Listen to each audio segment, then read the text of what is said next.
माँ और शीघ्र अतिशीघ्र पूर्ण करने वाली है। अरे वाह, ऐसा क्यों? इस बार कुछ योग भी ऐसे बन रहे हैं और इस बार की जो नवरात्रि है वो माँ का आशीर्वाद विशेष रूप से देने वाली है। अरे वाह, कुछ खास उपाय हैं इस बार नवरात्रि में करने के, या फिर कुछ खास ऐसी चीजें जो बिल्कुल नहीं करनी चाहिए? खास उपाय तो बहुत सारे हैं, जैसे कि आपको अपने घर की जो मेन चौखट है उस पर आपको हल्दी का पोछा जरूर लगाना है। पानी में हल्दी मिलाइए और उसका पोछा लगाइए। अपने घर के अंदर आप गौमूत्र का छिड़काव करिए। अपने घर में रोज शाम के समय आप कपूर और लोबान की धूरी दीजिए। आपके घर के अंदर सात्विकता बना के रखिए।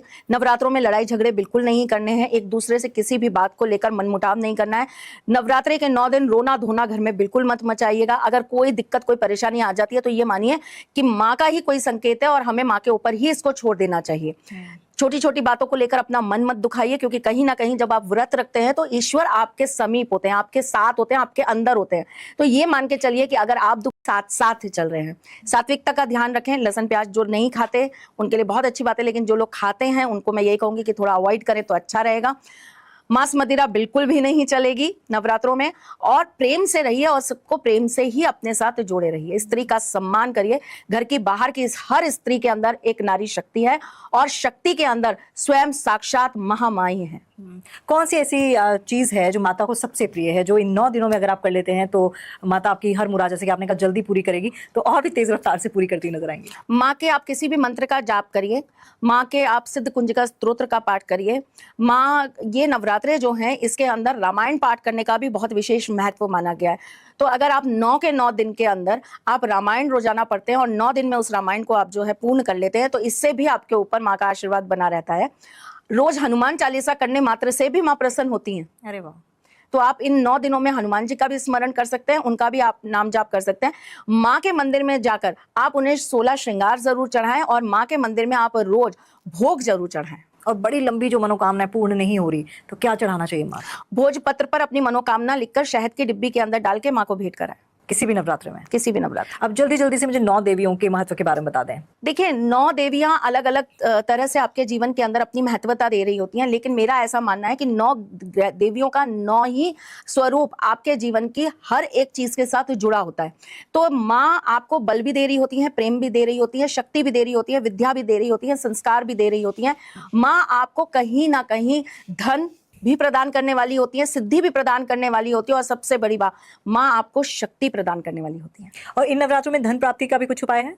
धन प्राप्ति, लाल रंग का कपड़ा बांध दीजिए, उसके ऊपर आप स्वास्तिक बना दीजिए चंदन से या फिर आप हल्दी से, और इसे आप माँ को भेंट कर दीजिए और अपनी मन की मुराद माँ को बोलाइए। और कंजकों की जो पूजा होती है तो उनको कैसे पूजा जाता है, किस तरह से, मतलब जो सही तरीका होता है? देखिए उनके चरण की ही पूजा होती है जो कंजक होती हैं। तो सर्वप्रथम उनके पैरों को धुलाइए, उनके पैरों को आप जो है अच्छे से स्पर्श करिए। और कई लोग अलता भी लगाते हैं, तो अलता लगाइए। आप उनके, जब आप उनको टीका लगाएं तो आप उनको जो है ये बोलिए कि हे माँ, हमारा कल्याण करो और हमारे साथ जो है अपना आशीर्वाद हमेशा बना के रखो। देवी की पूजा जैसे आप करते हैं वैसे ही आपको कन्या की पूजा करनी है। पूजन करने के बाद आपको उनके चरण स्पर्श करके उनसे आशीर्वाद जरूर लेना है। और कौन सी ऐसी चीज है जो उनके जो प्लेट होती है, कंजक की जो प्लेट होती है, उसमें जरूर होनी चाहिए? हलवा। हलवा। और आजकल जो ट्रेंड आ गया है, हलवा पूड़ी तो देते ही हैं लेकिन साथ में चिप्स, फ्रूटी, ये सब भी देते हैं, वो सही है? No comments. चलिए, अच्छा, और मैं ये पूछना चाहूंगी, जैसे आप कामाख्या धाम को बहुत मानती हैं, सिद्ध पीठ है, और कहा जाता है कि नवरात्रों के दौरान ऊर्जा और भी दुगनी तिगनी चौगनी हो जाती है, और शायद आप वहां जाएं भी। शायद नहीं, पक्का ही जाऊंगी।